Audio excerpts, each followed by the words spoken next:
ಇಲ್ಲಿವರೆಗೂ ನೀವು ನೋಡಿದ್ದು ಜಸ್ಟ್ ಟ್ರೇಲರ್. ಅಸಲಿ ಯುದ್ಧ ನಡೆಯೋದೇ ಈಗ. ಕಾರಣ ಟ್ರಂಪ್ ನೀಡಿರುವ ಡೆಡ್ಲೈನ್ ಮುಗಿಯೋಕೆ ಇನ್ನ 24 ಗಂಟೆ ಮಾತ್ರ ಬಾಕಿ ಇದೆ. ಹಾಗಾದ್ರೆ ಮುಂದಿನ 24 ಗಂಟೆ ಹೇಗಿರುತ್ತೆ? ಹಾರ್ಮುಜ್ ಜಲಸಂಧಿ ಓಪನ್ ಆಗುತ್ತಾ? ಅಮೆರಿಕ ಇರಾನ್ಗೆ ನರಕ ದರ್ಶನವನ್ನೇ ಮಾಡಿಸಿ ಬಿಡುತ್ತಾ? ಅದು ಅಷ್ಟು ಸುಲಭನಾ? ಈ ಎಲ್ಲ ಪ್ರಶ್ನೆಗಳಿಗೆ ಉತ್ತರ ಇಲ್ಲಿದೆ ನೋಡಿ.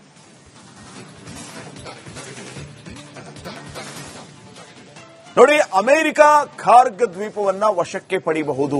ಫುಲ್ ಫ್ಲೆಡ್ಜ್ ಆಗಿ ಯುದ್ಧ ಆರಂಭ ಆದರೆ ನಾವು ಭೀಕರ ದಾಳಿಯನ್ನ ಮಾಡ್ತೀವಿ, ಹಾರ್ಮುಜ್ ಓಪನ್ ಮಾಡಲಿಲ್ಲ ಅಂದ್ರೆ ಅಂತ ಈಗಾಗಲೇ ಎಚ್ಚರಿಕೆಯನ್ನ ಕೊಟ್ಟಿರುವ ಅಮೆರಿಕ ಒಂದು ವೇಳೆ ಈಗ ಸಂಪೂರ್ಣ ಪ್ರಮಾಣದಲ್ಲಿ ಯುದ್ಧವನ್ನ ಆರಂಭ ಮಾಡಿಬಿಟ್ಟರೆ, ತಾನು ಹೇಳುತ್ತಿರುವ ಹಾಗೆ ಭೀಕರ ದಾಳಿಯನ್ನ ಮಾಡ್ತೀವಿ ಅಂತ ಹೇಳೋದನ್ನ ಶುರು ಮಾಡಿಬಿಟ್ರೆ ಮೊದಲು ಖಾರ್ಗ್ ದ್ವೀಪವನ್ನ ವಶಕ್ಕೆ ಪಡೆಯಬಹುದು. ಆದ್ರೆ ಆ ಖಾರ್ಗ್ ದ್ವೀಪವನ್ನ ವಶಕ್ಕೆ ಪಡೆಯುವುದು ಅಷ್ಟು ಈಸಿನಾ? ಖಾರ್ಗ್ ದ್ವೀಪದ ಸುತ್ತಲೂ ಕೂಡ ಇರಾನ್ನ ಭದ್ರ ಕೋಟೆ ಇದೆ.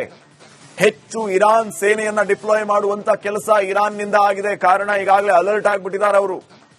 ಯಾವಾಗ ಖಾರ್ಗ್ ದ್ವೀಪದ ಮೇಲೆ ಅಮೆರಿಕ ಫೋಕಸ್ ಮಾಡ್ತೋ, ಟಾರ್ಗೆಟ್ ಮಾಡ್ತೋ, ಶತ್ರು ರಾಷ್ಟ್ರದ ಟಾರ್ಗೆಟ್ ಈ ಒಂದು ಪ್ರದೇಶ ಅಂತ ಗೊತ್ತಾಯಿತು, ಖಾರ್ಗ್ನ ಸುತ್ತಲೂ ಕೂಡ ಭದ್ರಕೋಟೆಯನ್ನ ರಚನೆ ಮಾಡಿದ ಇರಾನ್ ಹಾರ್ಮುಜ್ ಜಲಸಂಧಿಯ ಮೇಲೆ ದಾಳಿಯನ್ನ ಮಾಡಬಹುದು. ಆದ್ರೆ ಹಾರ್ಮುಜ್ನಲ್ಲಿ ಜಲ ಬಾಂಬ್ಗಳನ್ನ ಅಳವಡಿಸಿದೆ ಇರಾನ್. ಲ್ಯಾಂಡ್ ಮೈನ್ ಅಂತ ಕರೀತಾರೆ ಅವನ್ನ. ಎಲ್ಲಿ ನೀವು ಆ ಪ್ಲೇಸ್ ಅನ್ನ ವಶಕ್ಕೆ ಪಡೆಯೋದಕ್ಕೆ ಅಂತ ಕಾಲಿಡ್ತಿರೋ ಆ ಕಾಲಿಟ್ಟ ಜಾಗದಲ್ಲೇ ಬಾಂಬ್ಗಳನ್ನ ಇಟ್ಟಿರ್ತಾರೆ. ಕಾಲು ಎತ್ತಿದ್ರೆ ಸಾಕು ಬ್ಲಾಸ್ಟ್. ಇದು ಲ್ಯಾಂಡ್ ಮೈನ್. ಇನ್ನು ಸಿ ಮೈನ್ಗಳು ಕೂಡ ಇರುತ್ತೆ. ಸಮುದ್ರದ ಆಳದಲ್ಲಿಯೂ ಕೂಡ ಬಾಂಬ್ಗಳನ್ನ ಇವರು ಫಿಕ್ಸ್ ಮಾಡಿರ್ತಾರೆ. ಶತ್ರು ರಾಷ್ಟ್ರದ ಹಡಗುಗಳು ಬಂದು ಕಾರ್ಯಾಚರಣೆಯನ್ನ ಮಾಡೋದಕ್ಕೆ ಹೊಂಟ ಸಂದರ್ಭದಲ್ಲಿ ಫೋರ್ಸ್ ಹೆಚ್ಚಾಗಿ ಬ್ಲಾಸ್ಟ್ ಆಗುವಂತ ಕೆಲಸ ಆಗುತ್ತೆ. ಸೊ ಈ ರೀತಿ ಲ್ಯಾಂಡ್ ಮೈನ್, ಸಿ ಮೈನ್ಗಳನ್ನ ಇನ್ಸ್ಟಾಲ್ ಮಾಡಿರುವಂತದ್ದು ಇರಾನ್. ಅದು ಕೂಡ ಅಷ್ಟು ಈಸಿ ಅಲ್ಲ ಅಮೆರಿಕಾದವರಿಗೆ. ಇರಾನ್ನಲ್ಲಿ ಅಮೆರಿಕ ಗ್ರೌಂಡ್ ಆಪರೇಷನ್ ಮಾಡಬಹುದು. ಇದು ಇನ್ನೂ ಕಷ್ಟ. ಗ್ರೌಂಡ್ ಆಪರೇಷನ್ ಮಾಡೋದು ಅಂತಂದ್ರೆ ಅಷ್ಟು ಸುಲಭದ ಮಾತಲ್ಲ. ಯಾವ ಕಡೆಯಿಂದ ಬರ್ತಾರೆ ಅವರು ಗ್ರೌಂಡ್ ಆಪರೇಷನ್ ಮಾಡಕ್ಕೆ? ಈ ರೀತಿ ಫೈಟರ್ ಜೆಟ್ಗಳನ್ನ ತಗೊಂಡ್ಬಂದೇ ಹೊಡೆಸ್ಕೊಂಡು ವಾಪಸ್ ಹೋಗ್ತಿದ್ದಾರೆ. ಇನ್ನು ಭೂಮಾರ್ಗವಾಗಿ ಬಂದ್ರೆ ಐಆರ್ಜಿಸಿಯ ಕಾರ್ಯಾಚರಣೆ ಯಾವ ರೀತಿ ಇರಬಹುದು, ಯಾವ ಮಾರ್ಗದ ಮೂಲಕ ಅವರು ಬರ್ತಾರೆ ಅನ್ನುವಂಥದ್ದು ಮುಖ್ಯ ಆಗುತ್ತೆ. ಇವರು ಗ್ರೌಂಡ್ ಆಪರೇಷನ್ ಮಾಡ್ತೀವಿ ಅಂತ ಬಂದ್ರೆ ಇರಾನ್ನಲ್ಲಿ ರಕ್ಷಣಾ ಕಾರ್ಯಕ್ಕೆ ಅಮೆರಿಕ ಒಂದು ರೀತಿ ಪರದಾಡ್ತಾ ಇದೆ. ವಿಧಿ ಇಲ್ಲದೆ ಅಮೆರಿಕ ಡೆಡ್ಲೈನ್ ನ ವಿಸ್ತರಣೆ ಮಾಡ್ತಾನೆ ಇದೆ. ಮತ್ತೆ ಮಾಡಬಹುದು. ಕೊಟ್ಟಿರುವ 48 ಗಂಟೆಗಳಲ್ಲಿ 24 ಗಂಟೆ ಮುಗಿದೋಯ್ತು. ಇನ್ನು 24 ಗಂಟೆ ಮತ್ತೆ ವಿಸ್ತರಣೆ ಮಾಡಬಹುದು. ನಾವು ಇನ್ನೊಂದು 4 ದಿನ ಕೊಡ್ತೀವಿ ಅವರಿಗೆ ಅಂತ ಹೇಳ್ಬೋದು. ಹಿಂಗೆ ವಿಸ್ತರಣೆ ಮಾಡ್ಕೊಂತಾನೆ ಹೋಗ್ತಾರಾ? ಅಥವಾ ಇದಕ್ಕೊಂದು ದಿ ಎಂಡ್ ಅನ್ನುವಂಥದ್ದು ಇದೆಯಾ? ಅಥವಾ ಸಂಧಾನ ಮಗದೊಂದು ಬೇರೆ ದೇಶಗಳು ಒತ್ತಡ ಹಾಕಿ ಯುದ್ಧವನ್ನ ನಿಲ್ಲಿಸ್ತಾವ ಅನ್ನುವಂಥದ್ದು ಸದ್ಯಕ್ಕಿನ ಪ್ರಶ್ನೆ ಆಗಿದೆ. ನೋಡೋಣ ಏನಾಗುತ್ತೆ ಅಂತ. ಇನ್ನು ನೆಕ್ಸ್ಟ್. ಇಲ್ಲಿವರೆಗೂ ನೀವು ನೋಡಿದ್ದು ಜಸ್ಟ್ ಟ್ರೇಲರ್. ಅಸಲಿ ಯುದ್ಧ ನಡೆಯೋದೇ ಈಗ. ಕಾರಣ ಟ್ರಂಪ್ ನೀಡಿರುವ ಡೆಡ್ಲೈನ್ ಮುಗಿಯೋಕೆ ಇನ್ನ 24 ಗಂಟೆ ಮಾತ್ರ ಬಾಕಿ ಇದೆ. ಹಾಗಾದ್ರೆ ಮುಂದಿನ 24 ಗಂಟೆ ಹೇಗಿರುತ್ತೆ? ಹಾರ್ಮುಜ್ ಜಲಸಂಧಿ ಓಪನ್ ಆಗುತ್ತಾ? ಅಮೆರಿಕ ಇರಾನ್ಗೆ ನರಕ ದರ್ಶನವನ್ನೇ ಮಾಡಿಸಿ ಬಿಡುತ್ತಾ? ಅದು ಅಷ್ಟು ಸುಲಭನಾ?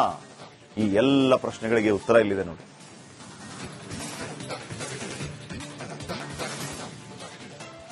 ಅಮೆರಿಕ ಖಾರ್ಗ್ ದ್ವೀಪವನ್ನ ವಶಕ್ಕೆ ಪಡೆಯಬಹುದು. ಫುಲ್ ಫ್ಲೆಡ್ಜ್ ಆಗಿ ಯುದ್ಧ ಆರಂಭ ಆದರೆ ನಾವು ಭೀಕರ ದಾಳಿಯನ್ನ ಮಾಡ್ತೀವಿ, ಹಾರ್ಮುಜ್ ಓಪನ್ ಮಾಡಲಿಲ್ಲ ಅಂದ್ರೆ ಅಂತ ಈಗಾಗಲೇ ಎಚ್ಚರಿಕೆಯನ್ನ ಕೊಟ್ಟಿರುವ ಅಮೆರಿಕ ಒಂದು ವೇಳೆ ಈಗ ಸಂಪೂರ್ಣ ಪ್ರಮಾಣದಲ್ಲಿ ಯುದ್ಧವನ್ನ ಆರಂಭ ಮಾಡಿಬಿಟ್ಟರೆ, ತಾನು ಹೇಳುತ್ತಿರುವ ಹಾಗೆ ಭೀಕರ ದಾಳಿಯನ್ನ ಮಾಡ್ತೀವಿ ಅಂತ ಹೇಳೋದನ್ನ ಶುರು ಮಾಡಿಬಿಟ್ರೆ ಮೊದಲು ಖಾರ್ಗ್ ದ್ವೀಪವನ್ನ ವಶಕ್ಕೆ ಪಡೆಯಬಹುದು. ಆದ್ರೆ ಆ ಖಾರ್ಗ್ ದ್ವೀಪವನ್ನ ವಶಕ್ಕೆ ಪಡೆಯುವುದು ಅಷ್ಟು ಈಸಿನಾ? ಖಾರ್ಗ್ ದ್ವೀಪದ ಸುತ್ತಲೂ ಕೂಡ ಇರಾನ್ನ ಭದ್ರ ಕೋಟೆ ಇದೆ. ಹೆಚ್ಚು ಇರಾನ್ ಸೇನೆಯನ್ನ ಡಿಪ್ಲಾಯ್ ಮಾಡುವಂತ ಕೆಲಸ ಇರಾನ್ನಿಂದ ಆಗಿದೆ. ಕಾರಣ ಈಗಾಗಲೇ ಅಲರ್ಟ್ ಆಗಿಬಿಟ್ಟಿದ್ದಾರೆ ಅವರು. ಯಾವಾಗ ಖಾರ್ಗ್ ದ್ವೀಪದ ಮೇಲೆ ಅಮೆರಿಕ ಫೋಕಸ್ ಮಾಡ್ತೋ, ಟಾರ್ಗೆಟ್ ಮಾಡ್ತೋ, ಶತ್ರು ರಾಷ್ಟ್ರದ ಟಾರ್ಗೆಟ್ ಈ ಒಂದು ಪ್ರದೇಶ ಅಂತ ಗೊತ್ತಾಯಿತು, ಖಾರ್ಗ್ನ ಸುತ್ತಲೂ ಕೂಡ ಭದ್ರಕೋಟೆಯನ್ನ ರಚನೆ ಮಾಡಿದ ಇರಾನ್ ಹಾರ್ಮುಜ್ ಜಲಸಂಧಿಯ ಮೇಲೆ ದಾಳಿಯನ್ನ ಮಾಡಬಹುದು. ಆದ್ರೆ ಹಾರ್ಮುಜ್ನಲ್ಲಿ ಜಲ ಬಾಂಬ್ಗಳನ್ನ ಅಳವಡಿಸಿದೆ ಇರಾನ್. ಲ್ಯಾಂಡ್ ಮೈನ್ ಅಂತ ಕರೀತಾರೆ ಅವನ್ನ. ಎಲ್ಲಿ ನೀವು ಆ ಪ್ಲೇಸ್ ಅನ್ನ ವಶಕ್ಕೆ ಪಡೆಯೋದಕ್ಕೆ ಅಂತ ಕಾಲಿಡ್ತೀರೋ ಆ ಕಾಲಿಟ್ಟ ಜಾಗದಲ್ಲೇ ಬಾಂಬ್ಗಳನ್ನ ಇಟ್ಟಿರ್ತಾರೆ. ಕಾಲು ಎತ್ತಿದ್ರೆ ಸಾಕು ಬ್ಲಾಸ್ಟ್. ಇದು ಲ್ಯಾಂಡ್ ಮೈನ್. ಇನ್ನು ಸಿ ಮೈನ್ಗಳು ಕೂಡ ಇರುತ್ತೆ. ಸಮುದ್ರದ ಆಳದಲ್ಲಿಯೂ ಕೂಡ ಬಾಂಬ್ಗಳನ್ನ ಇವರು ಫಿಕ್ಸ್ ಮಾಡಿರ್ತಾರೆ. ಶತ್ರು ರಾಷ್ಟ್ರದ ಹಡಗುಗಳು ಬಂದು ಕಾರ್ಯಾಚರಣೆಯನ್ನ ಮಾಡೋದಕ್ಕೆ ಹೊಂಟ ಸಂದರ್ಭದಲ್ಲಿ ಫೋರ್ಸ್ ಹೆಚ್ಚಾಗಿ ಬ್ಲಾಸ್ಟ್ ಆಗುವಂತ ಕೆಲಸ ಆಗುತ್ತೆ. ಸೊ ಈ ರೀತಿ ಲ್ಯಾಂಡ್ ಮೈನ್, ಸಿ ಮೈನ್ಗಳನ್ನ ಇನ್ಸ್ಟಾಲ್ ಮಾಡಿರುವಂತದ್ದು ಇರಾನ್. ಅದು ಕೂಡ ಅಷ್ಟು ಈಸಿ ಅಲ್ಲ ಅಮೆರಿಕಾದವರಿಗೆ. ಇರಾನ್ನಲ್ಲಿ ಅಮೆರಿಕ ಗ್ರೌಂಡ್ ಆಪರೇಷನ್ ಮಾಡಬಹುದು. ಇದು ಇನ್ನೂ ಕಷ್ಟ.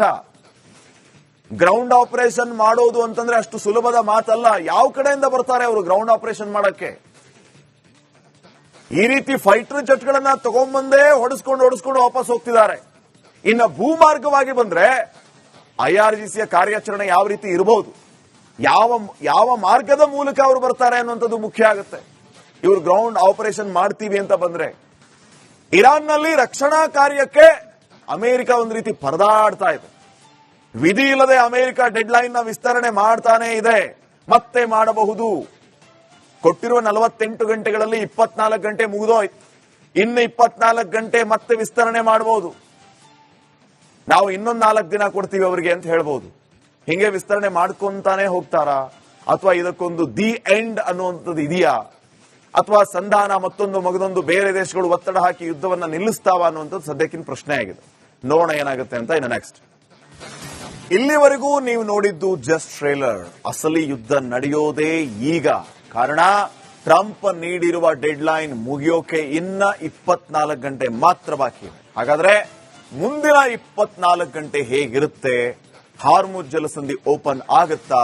ಅಮೆರಿಕ ಇರಾನ್ಗೆ ನರಕ ದರ್ಶನವನ್ನೇ ಮಾಡಿಸಿ ಬಿಡುತ್ತಾ? ಅದು ಅಷ್ಟು ಸುಲಭನಾ? ಈ ಎಲ್ಲ ಪ್ರಶ್ನೆಗಳಿಗೆ ಉತ್ತರ ಇಲ್ಲಿದೆ ನೋಡಿ.